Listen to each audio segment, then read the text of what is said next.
adik-adik, selamat siang. Selamat datang di Museum Nasional. Perkenalkan, nama saya Halmeida Asyifa Zakwa. Di sini saya akan menjadi pemandu kalian dalam tur museum pada kali ini. Kita awali dari sejarah Museum Nasional. Eksistensi Museum Nasional diawali dengan berdirinya suatu himpunan yang bernama Batavia's Genootschap van Kunsten en Wetenschappen yang didirikan oleh pemerintah Belanda pada tanggal 24 April 1778. Batavia's Genootschap van Kunsten en Wetenschappen didirikan untuk memajukan penelitian dalam bidang seni dan ilmu pengetahuan. Salah seorang pendiri dari lembaga ini, yaitu J.C.M. Rademacher, menyumbangkan rumahnya yang berada di Jalan Kali Besar, Jakarta Kota. Ia juga menyumbangkan sejumlah benda budaya dan buku yang amat berguna. Hal tersebutlah yang menjadi cikal bakal dari berdirinya Museum Nasional. Pada tahun 1811 sampai dengan tahun 1816, Letnan Gubernur Sir Thomas Stamford Raffles menjadi direktur dari BG. Oleh karena rumah yang di Kali Besar sudah penuh dengan koleksi, maka dari itu BG memerintahkan untuk melakukan pembangunan gedung baru yang nantinya akan digunakan sebagai museum dan juga tempat pertemuan untuk Literary Society yang berada di Jalan Majapahit nomor 3. Pada tahun 1862, pemerintah Hindia Belanda memutuskan untuk melakukan pembangunan gedung baru yang berada di lokasi sekarang, yaitu di Jalan Medan Merdeka Barat nomor 12. Gedung ini baru dibuka untuk umum pada tahun 1868. Pada tahun 1871, Raja Chulalongkorn, yaitu raja yang berasal dari Thailand, mengunjungi BG dan menghadiahkan patung gajah perunggu yang kini berada di halaman depan museum. Oleh karena itu, museum ini seringkali disebut dan dikenal sebagai Museum Gajah atau Gedung Gajah. Pada tahun 1923, Batavia's Genootschap van Kunsten en Wetenschappen ini mendapat gelar Koninklijk karena jasanya dalam bidang ilmiah dan proyek pemerintah.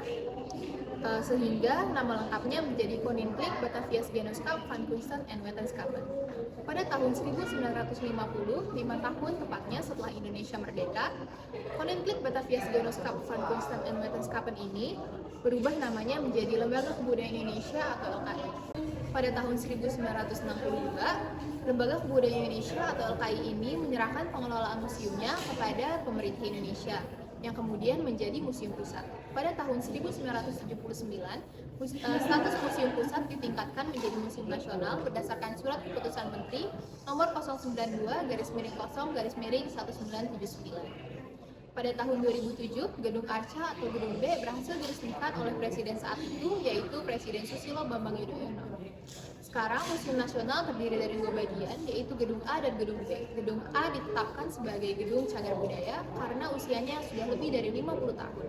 Dan Gedung B yaitu pembangunan ruang pamer dengan tema yang berbeda di keempat lantainya. Dan pada tahun 2021, Museum Nasional berhasil diresmikan menjadi Badan Layanan Umum atau BLU. Dan sekarang Museum Nasional menjadi Museum Cagar Budaya.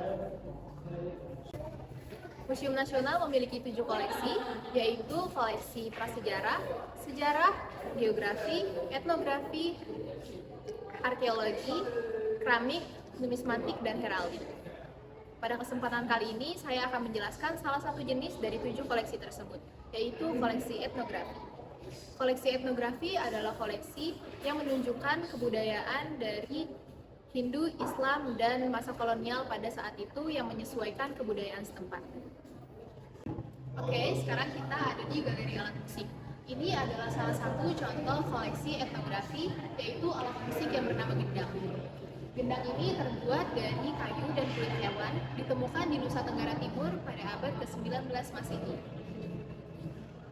Gendang di Pulau Solor dibunyikan untuk mengiringi upacara adat. Gendang yang berukuran besar ini mungkin pada zaman dahulu memiliki peran penting bagi masyarakat Pulau Solor.